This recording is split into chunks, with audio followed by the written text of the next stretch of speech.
Welcome to Career in Progress, a podcast about building the skills that build your career.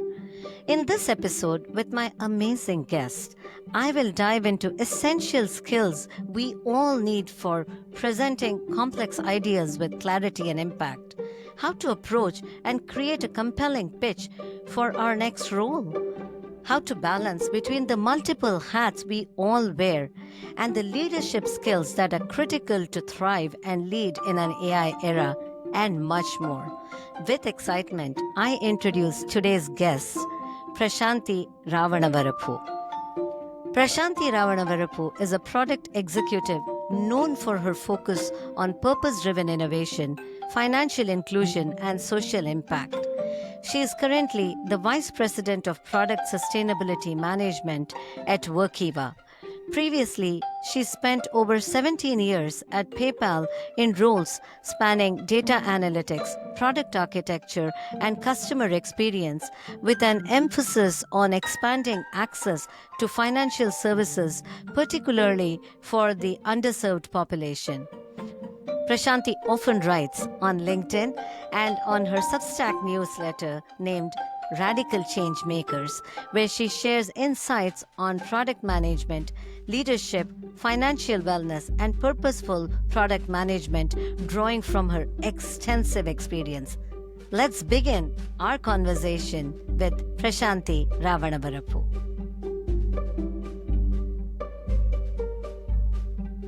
Prashanthi, welcome to Career in Progress. I am so thrilled to have this conversation about your career journey through the lens of skills with you today. And I am so excited to learn from you. Yeah, thank you for the invite, Purnima. I'm really excited to chat with you. I really feel honored to be here. Thank you. And with me, just a disclaimer, I have two of my best friends, my trusted pen and my trusted journal, which I call my personalized learning manual, where I take notes. I am ready to take notes and learn. We have known each other for a very long time. I have had the privilege of working with you at PayPal, and I have had the honor of seeing you in action. I've had the honor of seeing you in action in meetings, have coaching conversations, and also explain things to people. In my observation, and I'm sure many who have seen you in action would agree with me, a superpower that you have is the ability to take something complex and simplify it. And that's not trivial at all. It's a superpower of you that I have been in awe of, and something I've been waiting to have a conversation. Would love to hear from you, Prashanthi. Where did this journey start? Is this a skill that came naturally to you, or was this something you developed over the years? And, what's your process like? Yeah, that's a fascinating observation. Of course, I didn't realize it's a superpower, and I don't even know if it's natural. I think I am very curious and I'm always learning. Like I love learning, but for me, the learning process is is very, what do you call, resilient. By that, what I mean is I'm not just reading something and moving on. I'm reading about it. I'm reading about a concept. I'm applying it. I'm writing about it. I'm speaking about it, so that that becomes very natural. And I think that's how I am able to translate. I also feel like when something complex comes my way, when I don't understand, I'm trying to simplify it for myself. Mm. So in that perspective, I'm also trying to think about the person I'm speaking to, and I put myself in their shoes. And I say, okay, if it's been hard for me, what made it easy for me? And I apply the same logic to when I'm speaking to somebody else. And that actually, I'm also iterating on it. Like, let me try and explain a concept to you. Let's say it doesn't come through well. I'm learning from that as well. So the next person I'm speaking to about the concept, I'm able to iterate based on the reaction of the previous person. So I think for me, it's a continuous learning journey. For me, it's also not about, I think, explaining a concept as much as I'm learning every time I speak about it. I love what you said, Prashanthi, and I'm taking notes, as you can see. I heard so many skills in there. Empathy, which is if I don't get it, how does somebody else get it? I heard curiosity, right? How do I be curious and how do I think through that? But I also apply it at the same time, not just passive, but be active.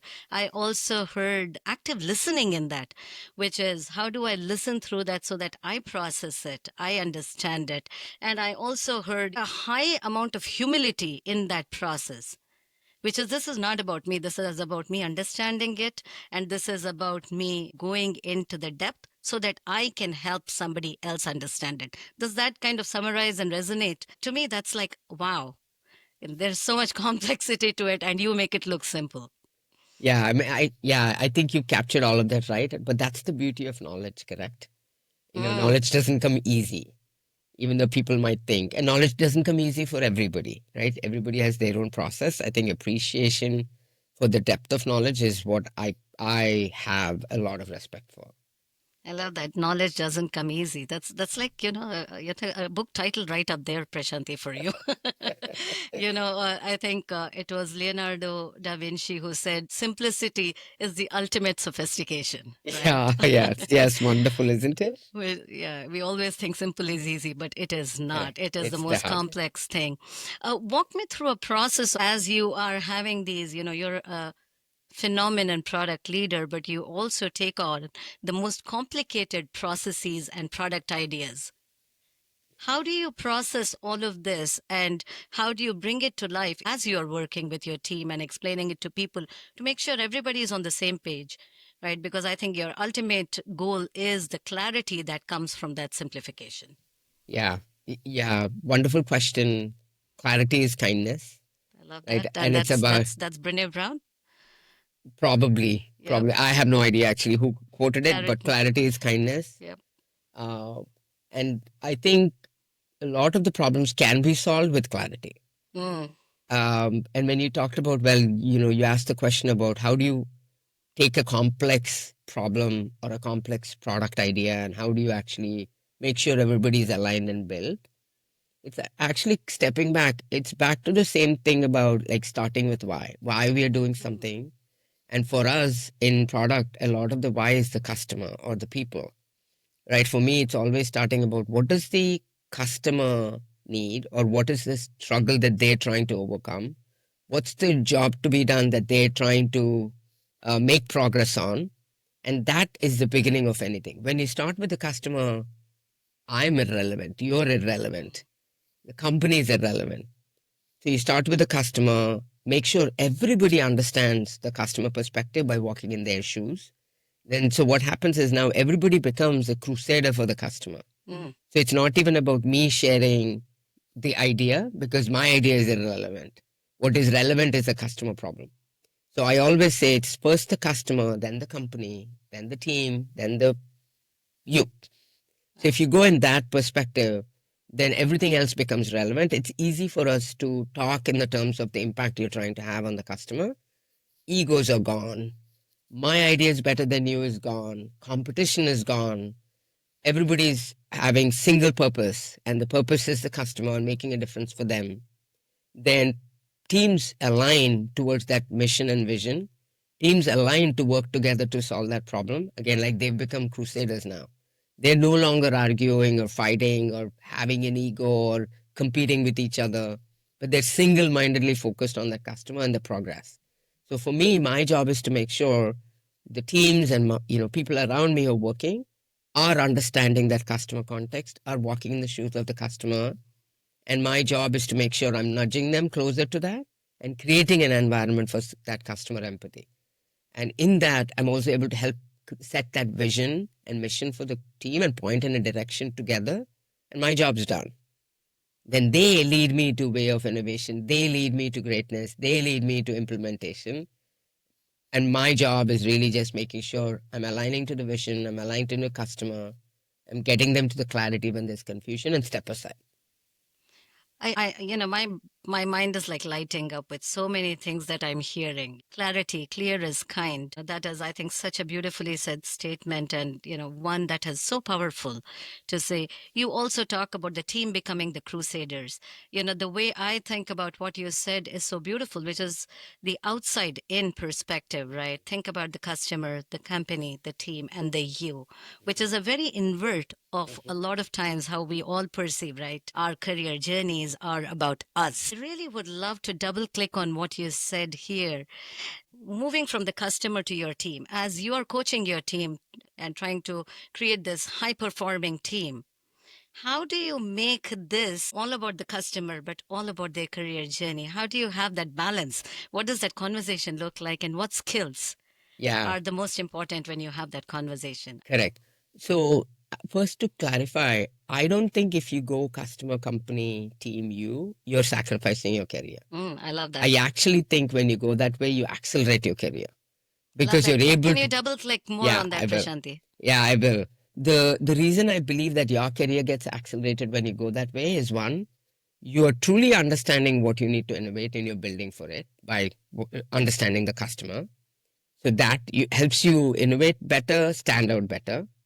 Two, by putting the company and the team over yourself, you're also showing collaboration, leadership, and all of that. People will actually want to work with you.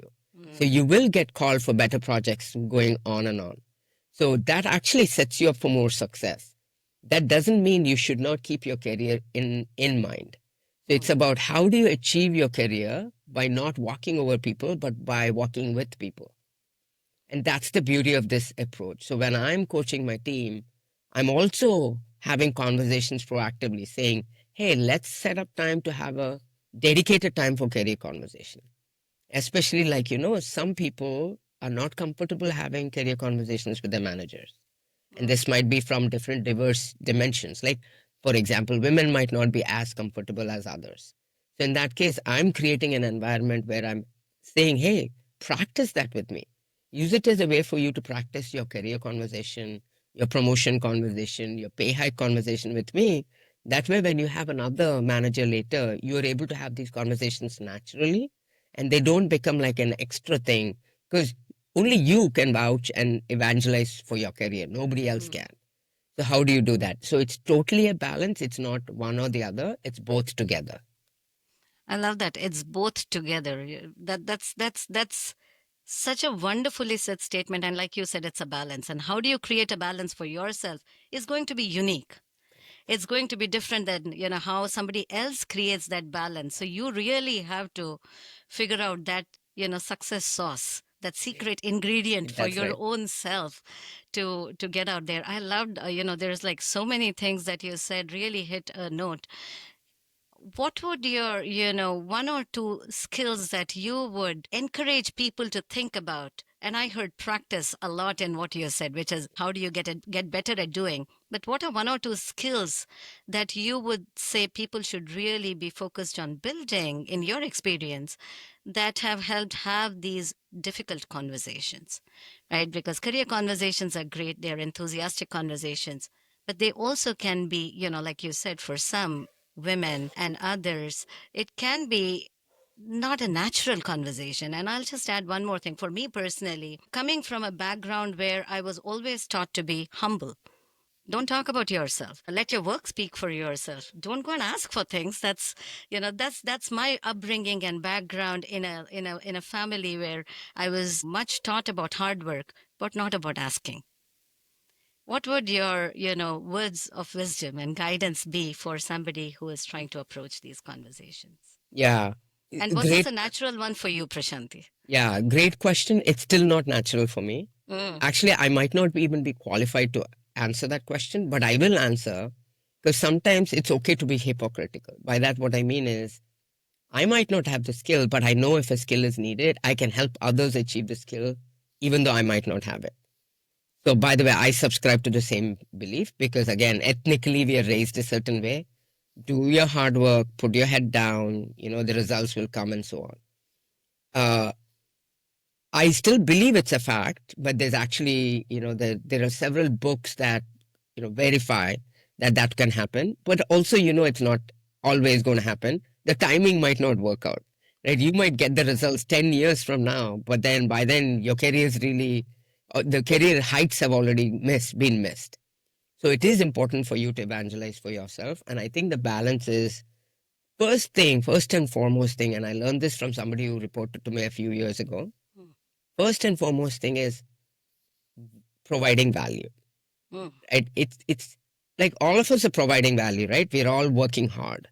But then if you step back and ask yourself, is everything that you're doing actually delivering value for, again, where your team and your manager is trying to go or your company is trying to go?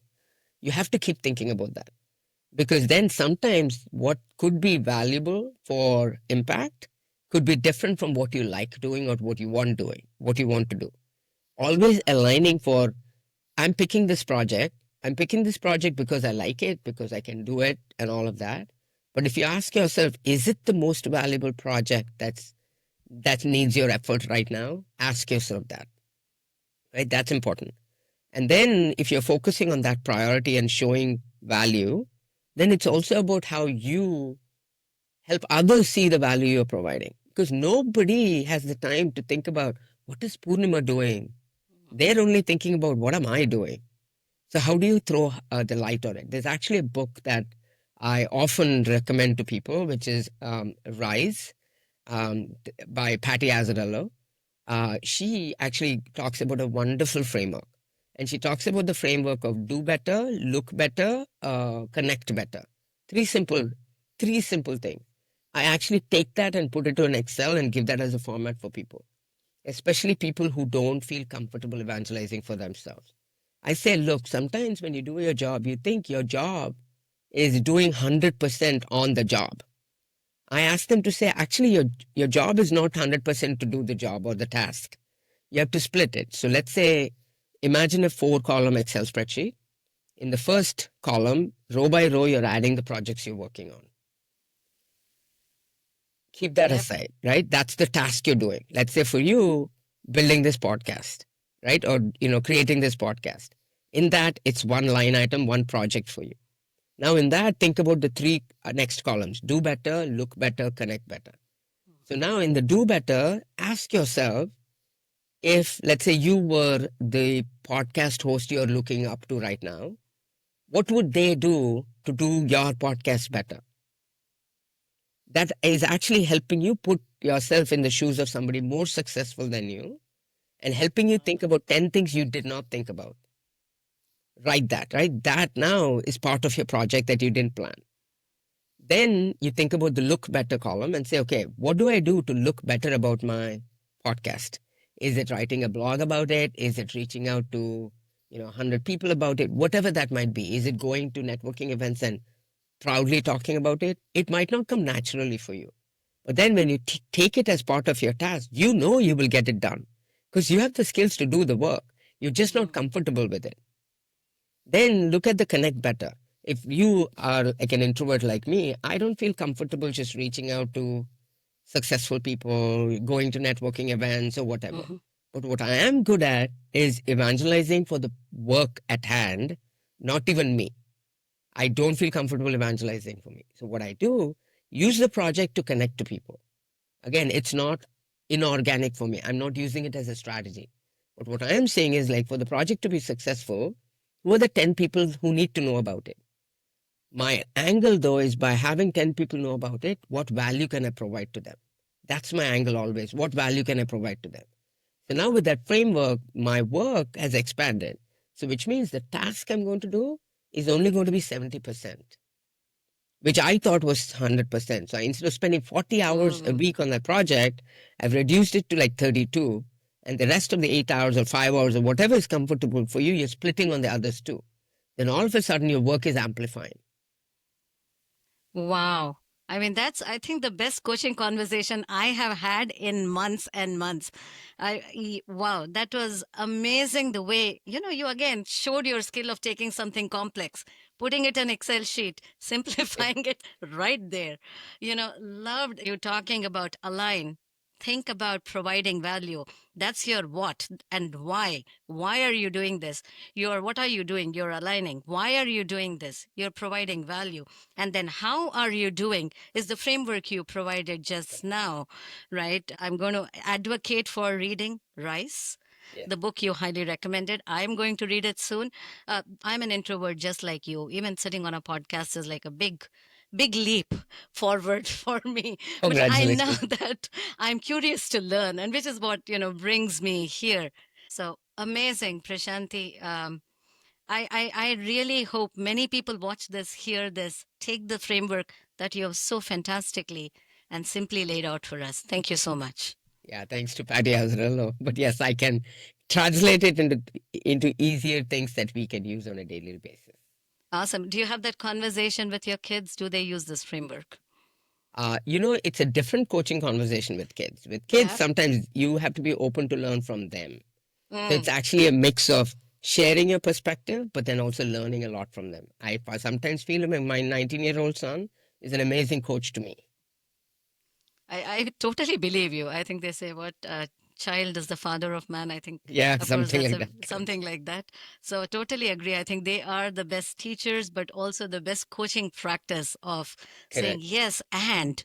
Correct. I hear you, and maybe Yeah. may I provide another perspective on it, Correct. right? Yeah. That's never you can say, oh my God, don't do that, Yes. right? Prashanti, this is so fun. I really want to pivot to something you said about throughout your career.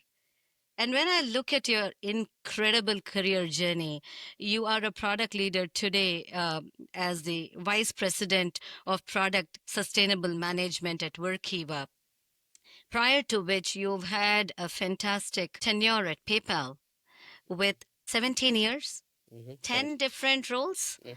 at PayPal. Wow, what a amazing story of internal mobility that is. As a learning executive, I'm a huge proponent of internal mobility as an amazing vehicle for one, building skills, two, also building retention and building a culture of growth. And you have demonstrated that at PayPal, right? For me, my career journey was, slightly different. I have gone through many roles, but I went, that career journey externally. So while internal mobility is amazing, a challenge that I see for many is the ability or the confidence to put oneself out there and reinvent oneself every few years, right? Career mobility is opportunity, but how does one take that? Yeah. And how does that build that with confidence? I would love to hear your career mobility story. Also, how did you feel confident in putting yourself there for so many roles, Yeah. which were all new to you? Yeah. What a wonderful question. In again, hindsight is 2020, right? Now I can think back and say, wow, like I've had that interesting journey. But for me, again, it's solving for a need. The way I always think, a lot of my life concepts, I think in the form of Venn diagrams. So Mm, Venn diagram I always use is thinking about my mind, my soul, and myself. wow. By that, what I mean is my mind is about I am a intense learner, which means I get really bored if my learning is not like hockey stick growth. My soul's all about what impact am I having, and the impact I'm having with my time, my skills, my money, my teams, my products, like my company, like all of that. And then myself is, all of us need to think about our career progression, financial progression, things like that. Over the years, I also realized I make myself like really small and make it all about my mind and my soul. But I'm also embracing you got to balance that, because then what example I'm setting for the next generation of people who also do this to themselves. And Mm, I'm trying to say you can achieve it all. You don't have to sacrifice one for the other. But anyway, when I was thinking about that, like often every December, I spend a couple of weeks thinking about what do I want to achieve next. But it's not about achieve in the times of like title or anything, but it's about in the context of this Venn diagram. So I'm seeing, am I learning and growing? Or am I sensing boredom? Am I having the impact I care about? Can I have more impact? And then is my career growing as well? Oftentimes, if the answer is no, then I'm seeking what else can I do. But in the seeking what else can I do, I am not following a interesting job. In fact, if I reflect back on all of the jobs I've had at PayPal too, all of those jobs were actually, a lot of those jobs were new, brand new. Mm. I created them, which means there's no path for success. It could totally fail. There's nobody to help you with coaching, like, or training, none of that. But I again depended on that Venn diagram to move forward. And how do I move forward? How I move forward is my next Venn diagram, which I'm thinking about my strengths, my skills, and the gap in the business. Wow. Which means, like, sorry, my strengths and passion and gap in the market. By that, what I mean is, what strengths do you have or skills do you have that you can bring to the job? The second is, what are you passionate about? For example, I could be passionate about dog food, right? Or taking in stray dogs, or anything in the animal industry. But then working at PayPal, that was not helpful. So I have to think about all of the passions that are relevant in the context that I'm working in, which is the Mm. third point, which is what's the gap in the business or in the market. So when you get to the corner, in the center of the Venn diagram, you realize, oh, I can leverage these skills, and I'm passionate about this problem. And by the way, this is the impact it'll have in the world and the business. So then going after pitching and creating those roles are easier, because then you're not asking anybody to take a bet on you just because you have the strengths and passion. They know is there's a business outcome for it. And then by going into such roles, I'm also learning, I'm having an impact, and I'm growing. So it actually connects really well. And that's the approach I've taken. And when you take that approach, nobody feels like they're taking a bet on you. They feel like, yeah, it makes sense. Let's take a bet on this role and see where it goes. And I've been fortunate that PayPal's been a company that's done that. And I feel like actually most companies are like that. Even at Workiva, where I'm right now, there is a lot of potential for people to learn and grow. It depends on how you're connecting the dots for the business and what you're able to deliver in value again. Wow.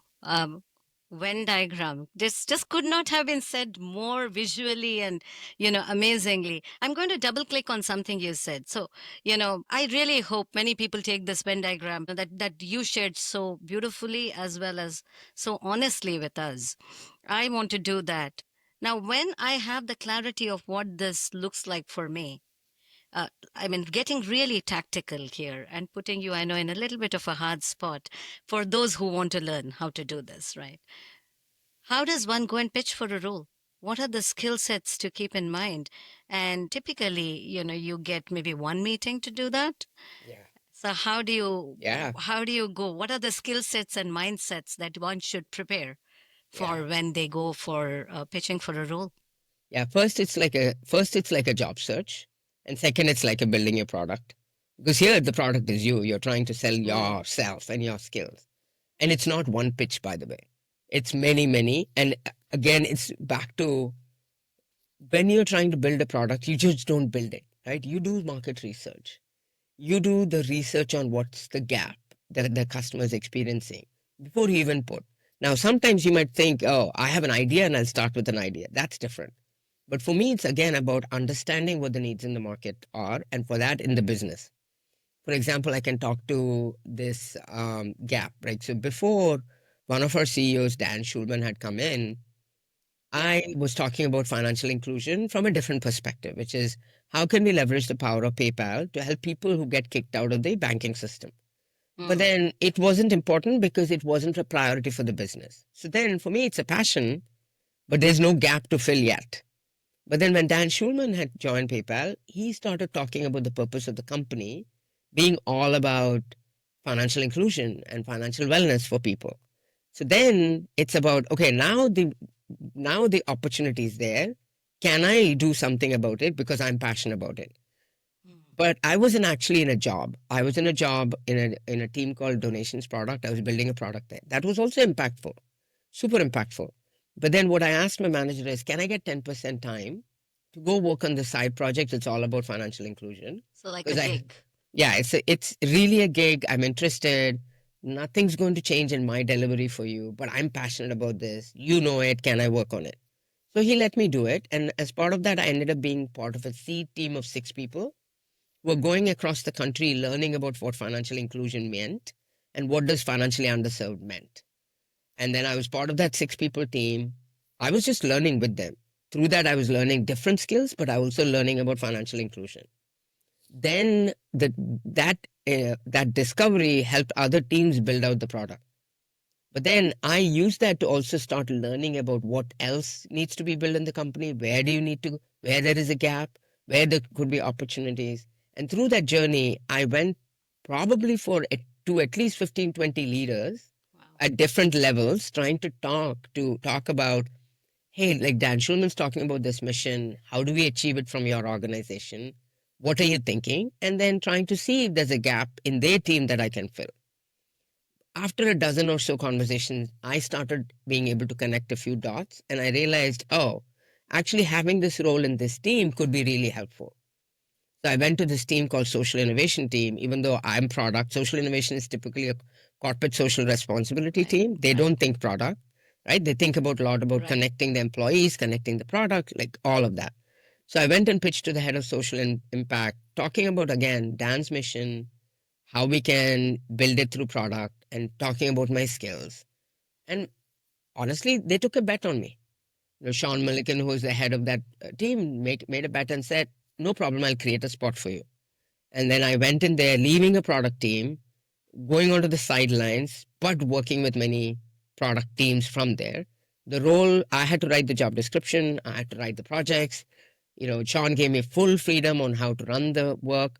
But then from there came explosive growth, not just for myself, but also the company and how we approached financial inclusion. And I went on to do that. Like from there, I ended up coaching a lot of teams with discovery. Then I got asked to come and head up the product team that was building financial services. I headed up that.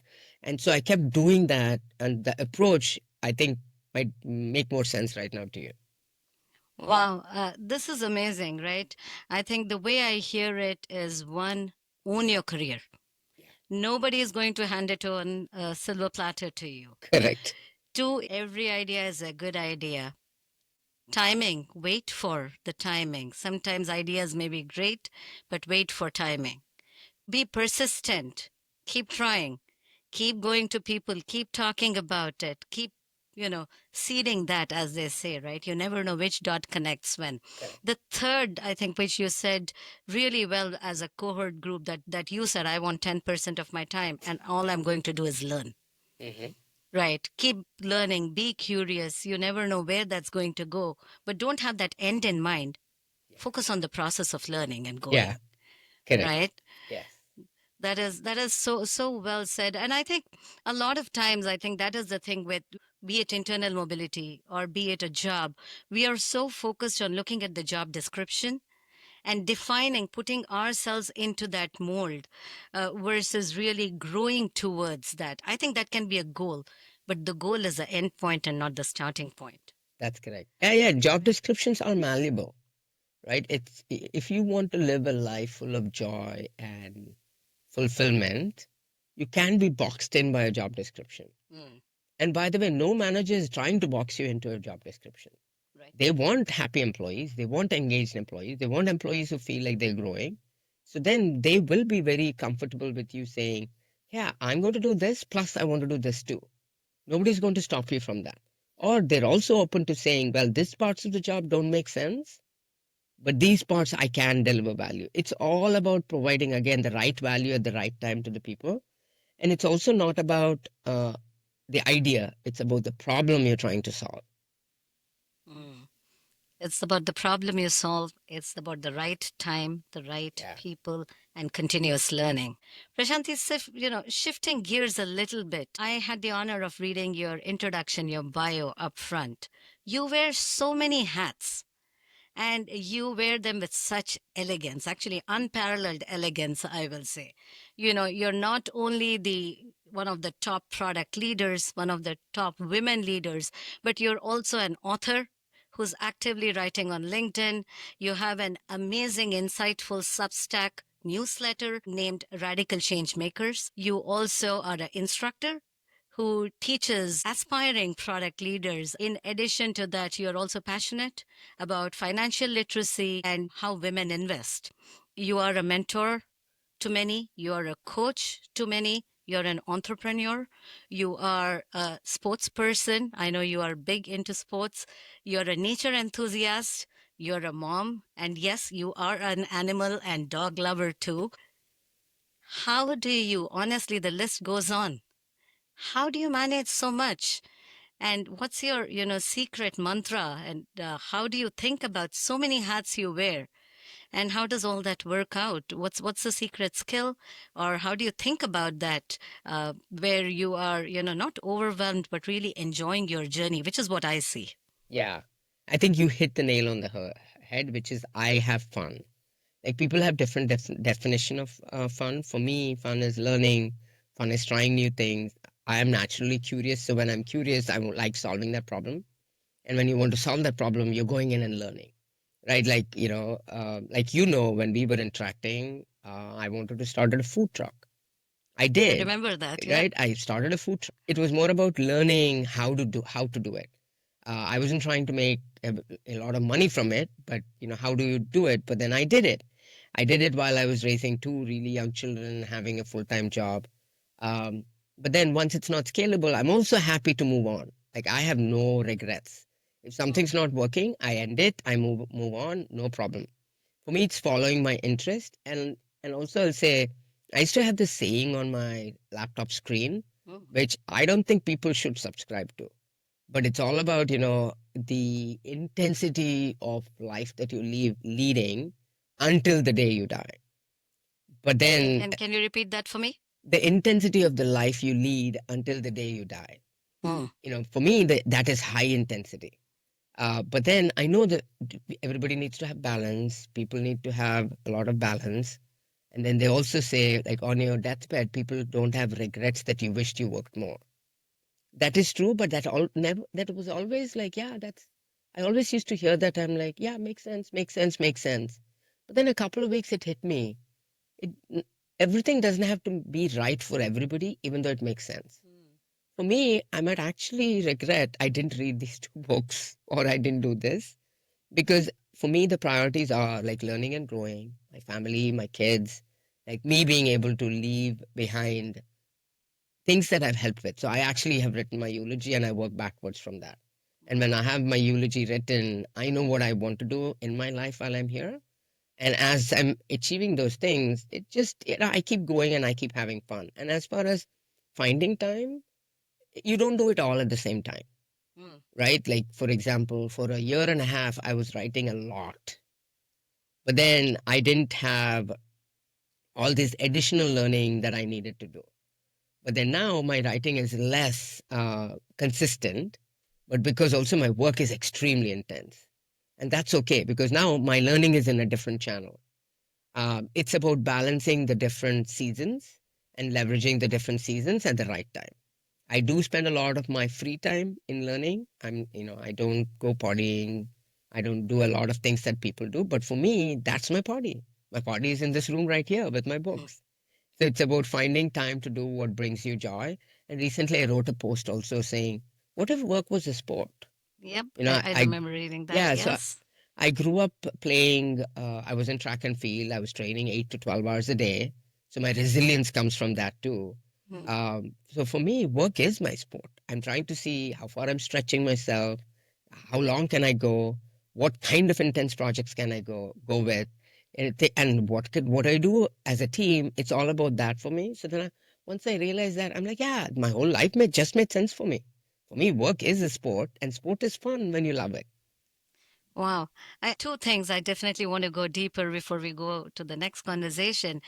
One, it sounds morbid. My dad always says that, which is think about how do you want to be remembered, which in some ways is what you talked about, eulogy. At what age did you come of that realization, and when did you actually do it? Well, I think, the Seven Habits book talks about starting with the end in mind. Yes. So Stephen Covey. right, I read the book when I was very young, but I didn't even realize it made an impression on me. But I wrote my eulogy, 15 years ago or something like that, when I had my first round of cancer. That's when I'm like, yeah, actually, it's right. Like, let me think about it. And by the way, I always had this kind of attitude in mind that um, you want to leave something, like, or you want to be remembered in a certain way. But it just became a lot more solid. Now I keep reflecting on the eulogy, of course, frequently, and write it. And again, it doesn't have to be morbid. It really just has to be in a positive way of saying. It's almost like, when you want to think about your career. Sometimes people think I want to be a CPO or a CEO, and they work backwards from it. Think of this as similarly to that, right? You want to be remembered as something, work backwards from it. It's another kind of career conversation, if you will. It doesn't have to be morbid about death and all of that. It really is your North Star. Think about it as a North Star. And, 5 years from now, this is how I want to be remembered. It doesn't mean you're dead, but it means that you are just, famous or something like that. And when you think about your North Star, then you're working backwards from it. For me, so it came about 15 years ago, and I keep reflecting on it often. Prashanti, first of all, I am honored, that you are so honest, vulnerable, and giving about your experiences and your life. Really, truly, it means a world, and it's humility. It's your humility. So, first of all, a thank you to you Thank you. for doing that. What I've been consistently hearing across our conversation is three things, and in my mind they are your superpowers that are coming out in the conversation. One, the ability to understand when to let go and move on. Mhm. Two, the ability to prioritize. Right, you said you can have it all but not at the same time. Correct. Right, prioritize. Three, the resilience, and that's hard, which is how do you get up from a failure? How do you get up from something that did not work out the way you were expecting? Like you talked about Yeah. your food truck, right? You knew you wanted to move on after you wanted to try it, you want to move on. For somebody who's looking to build these three skills of knowing when to move on or when to let go, two, to be resilient and think about, how do I get up from something that did not work? And three, the ability to be really clear about your goals. Yeah. What would the skills really tangibly be for them that you would advise that they focus and build on? Yeah. So for the first one about like the ability to move on, there is a balance. You shouldn't move on everything too. Like for certain things, I don't move on at all, and that's fine. Because it's about knowing when certain things are no longer aligned to your path, to your Venn diagrams that I mentioned about. It's ready to move on if you have maximized the value from it, and that's okay. But for Mm. certain people, they actually don't like moving on. They like to stick to one thing and do that for the whole life. That's okay too. But for Mm. people who would rather keep moving from different things and learning from the experiences, go back to the one diagram and say, is the path you're on going to help you with what you need? It's back to what do you need in the moment or in the next 5 years, and how is what you're doing supporting it? If it's not supporting it, it's time to move on. So it's knowing your why. Yeah, It's exactly. it's knowing your why. Why Yeah, do you you want said to it do right. it? What gives you the joy? Why do you want to do it? Whether it's the Correct. same thing or a set of different things. Be clear Correct. on your why. Got it. What would and be the and next one? related to that also, it's about not moving on. It's not Mm. moving away from something, it's moving towards something. Wow, I like the Right? It's rephrasing. not about, yeah, like I've never hated my jobs. I've loved every job I've had. I love everything I do. If I don't love it, I'm out of it. But then I'm moving to the next job even though I love my job, because I'm moving towards something else. I'm interested in that problem more than this problem. I'm interested in learning that skill versus this. I would love to have that impact, more impact than this. So that's what's helped me to move on, which is you're not moving away from something, you're moving towards something. That's the first Love one. that. You're not moving away from something, you're moving towards something. I love the Correct. rephrasing right there. Yeah, because that's positive, right? Because if you're moving Yeah, away yeah, from something, it's about you hate it, it's you're getting away from a bad yeah. situation. Yep. It's not that move away, because even if it's a bad situation that you want to move away from, that reframing will help you be less frustrated and do not feel like you're running away from something, but you're actually building towards something and you're excited about it. Awesome. It's taking away the detachment and bringing in attachment or Yeah. excitement for something else. I love Yeah, that. correct. Awesome. The what was the second one that you asked? The resilience. How do you Yeah, get up every day? yeah. You And know, especially, how do you deal with something that did not work the way you were hoping and expecting it to work? yeah. So I don't know if it's a skill, and I don't know how to build it because for me it's natural, and I think for me it's come from sports. Mm, Like growing up in sport, like I mean, you're not going to win every day. You're going to train for 10, 12 hours a day, and you go compete in 3 months. You don't know what the result's going to be, and then you're like for 2 years before big like events, selective selection events. I one day, one year I had a leg fracture. Another year I was hit by mm. a truck and I was injured. I lost big opportunities. But then in that moment, yeah, you could be down, but sports teaches you. You have another season to go after. You get up, you recover, you train, you go back again into the field. You're competing again. And a lot of times I won, a lot of times I lost. A lot of times I learned from others around me. I learned about their training mechanisms, seeing how I'm adjusting. So I think sports or anything like that that people do for a long time definitely helps. But for people who haven't done that and come to work, one thing you remember is everything's an experiment. Everything's an experiment. Whatever you're doing, think about it like again, the job is not the job, right? The job is really for you to learn from the job for your next job Wow. or your eventual job. So if you think about that, then you are disconnecting from the role at hand and something's not worked the way you want. No problem. What value did you get from it? Now, will it continue to be in that state? Then you have to exit and find again the path you need to get to. So I think keeping that mindset's helping for me. It's always that, like, I constantly experience failures. In fact, in one time, a leader, in a big group of 2,000 people said, by the way, do you know Prashanthi? She's the example of great failures. Learn from her. And then somebody in the audience called me and said, this is how you're being talked about. I'm like, great. Yeah, that is right. And the leader also spoke about it in a positive way, which is learn from the failures because the failure is not the act of succeeding at the job you try to do, but it's about what are you learning. So every time a failure happens for me, I'm like, wow, what a great opportunity to turn the story around. It's like, Wow. one time, because of a thing that me and my team did, we ended up causing extreme frustration for one kind of customer like group. Mm. I could be very frustrated. I could be like, how did this happen on my watch? Like all of that. But then my thinking is, wow, yes, it sucks it happened on my watch. Now, how do I turn this around and make it the biggest opportunity for the whole company? So took that, came up with the framework on how to fix it. We implemented it for that team, implemented it for multiple teams, and then you're making a success out of a failure. That's how you think. You always have to think it's like, oh, that happened. How do I turn it around?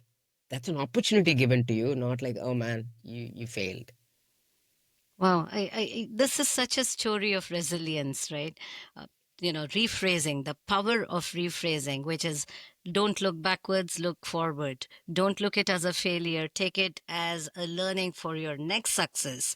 So be focused on moving forward. And you make it sound really easy, but I know this is Yeah, very tough. Just to kind of highlight, it sounds, amazing when we hear these stories and it's inspiring, but just to be empathetic and understanding, I personally know these are not easy, yeah. and this takes endurance, practice, practice, practice to really keep doing it on a consistent basis, isn't it?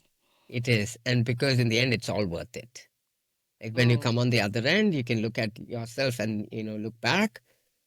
You feel so good about learning and growing out of such certain situations. And then the great thing is now you can help somebody else going through that. I love that. This is amazing, Prashanti. I do want to kind of also take us to another area which is really right now hot and a lot of debate and decide is going on in that area. It's the area of AI. I know every company, every human being that we are talking is in some ways or the other, uh, you know, using, being impacted, touching AI in different ways. The other day, I shared this experience on LinkedIn. My mom actually created a picture on AI. She didn't know it was AI. She Nice. created a picture and she sent me, and I was like, wow, if my, 80-year-old mother is doing something with AI, the chances are everybody is, Correct. right? Knowingly or unknowingly, it's all over us at this point. It is across us. To me, this is one of the biggest transformations that we are going through in a long time, Hmm. right? And that's going to impact every experience. That is going to impact every company. That's going to impact every, employee in a company. Hmm. Right? I believe that leadership is going to be critical to make this transformation meaningful, relevant, and exciting. There is a lot of excitement, but there's, I'll be very honest to say there's also a lot of skepticism and Hmm. fear. I want to double click on what would be three skills that you would say as a people leader that one would need to help a team work through this transition. Yeah, for you're asking about the skills people need or the skills the leader needs The to. leader needs. Yeah, okay, got it. Yeah, so I think um, as a leader, one, like I said, you have to lead by example. You Mhm. have to learn the skill yourself. But then, because when your team is struggling through something, how do you coach them? Mhm. Right? But then the other skill you have to have is to make sure you're prioritizing these things on your team's learning journey.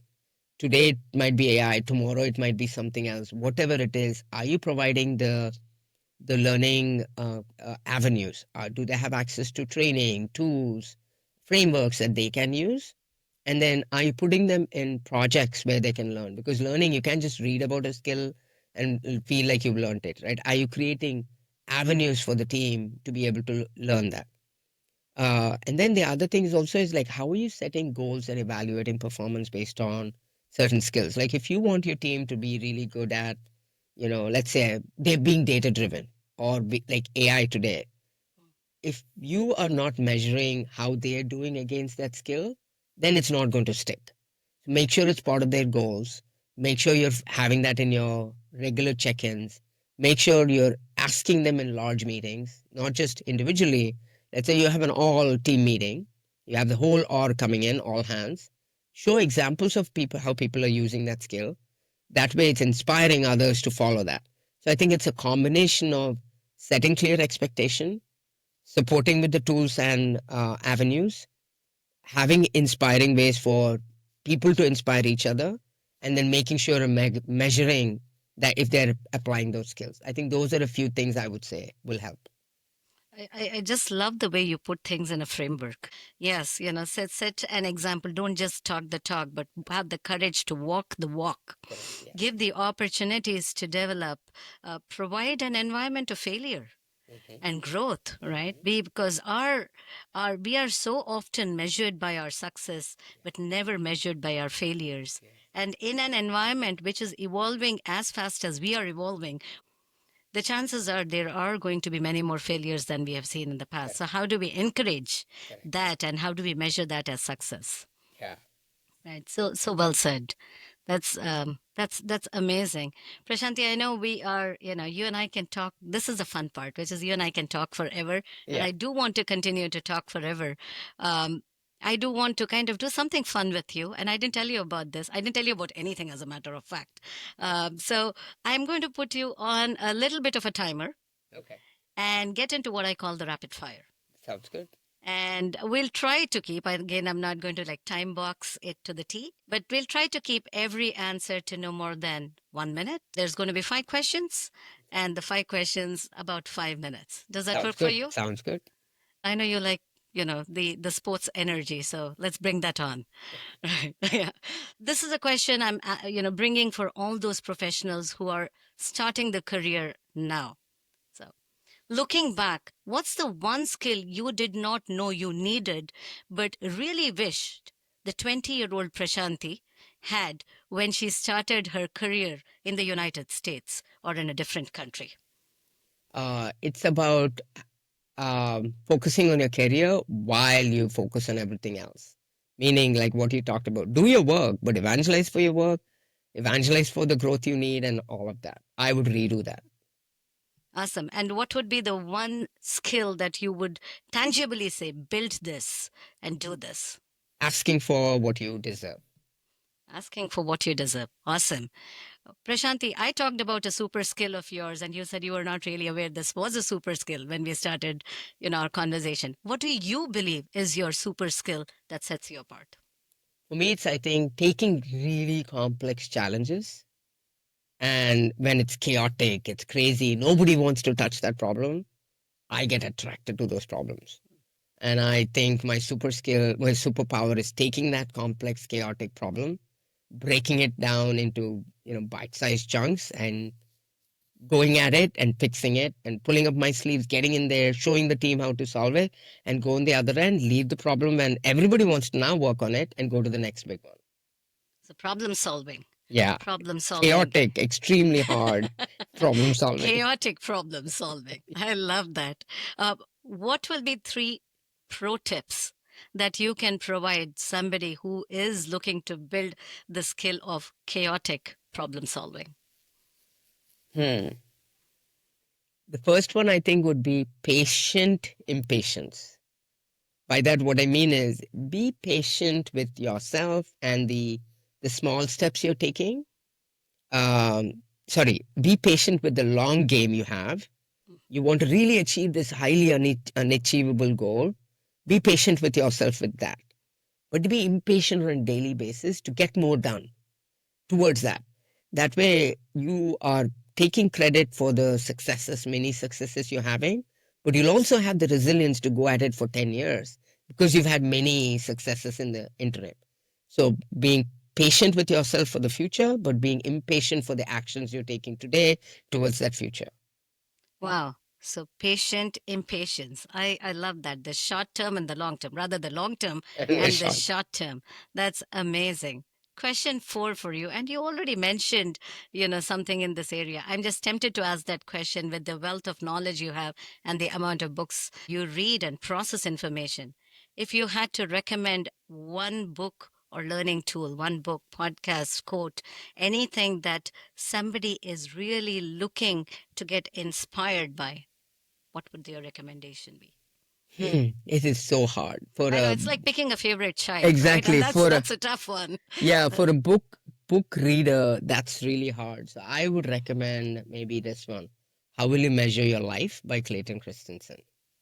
Awesome. How will you measure your Measure Your life? Life. That's the one. Okay, that's I'm going to add that to the recommendations from Prashanti list. And the last question for the rapid fire. Prashanti, I'm all about manifesting. And I'm going to put it out in the universe now, which is Prashanti is going to write an autobiography. When Prashanti writes an autobiography, what would the title of that book be? Wow. My sister asked this a couple of days too. Why don't you write an autobiography? And I'm like, yeah, I, that don't stop I, being I, I love silly. your sister already. I mean, she's amazing. Yeah, I'm like, that is so silly. I'm not going to write an autobiography, but I do have concepts of books that I would want to write. And the concept of book that I would like to write is called Radical Changemakers, which is the name of the Substack too. I have a few other concepts, but my belief is that if you bring the power of innovation, entrepreneurship, tech, and all of that to the world's sustainable development goals or the world's biggest problems, those problems will disappear.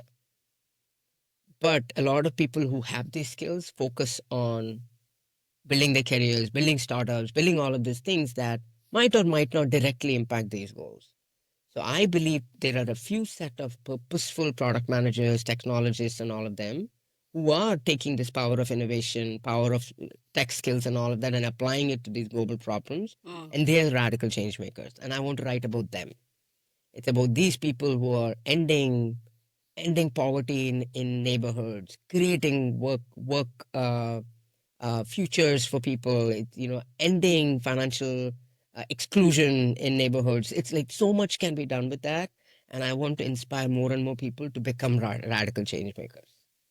Well, I love that. I can't wait to read the book, Radical Changemakers. I do subscribe to the amazing newsletter, Radical Changemakers. I am already excited, and I know that's going to be an amazing book. Prashanti, thank you so much for taking your precious time to talk to me. Thank you so much for being, so open to sharing your journey. Thank you so much for inspiring many, including me. I have like 3 pages already written here, and I'm going to refine that. Really inspiring to hear so many practical tips. Many times you hear a concept but you don't know where to start, and you provided so many starting points to all of us. And thank you so much for being so honest, vulnerable, and human in a conversation, which is, to me, the most exciting part about having a conversation with you. Thank you, Punima, for having me on your podcast, and thank you for having this fun conversation. It was great fun just to have this conversation. Thank you. Really looking forward to many more, and wishing you the best in your career in progress. Thank you. Wish you the same.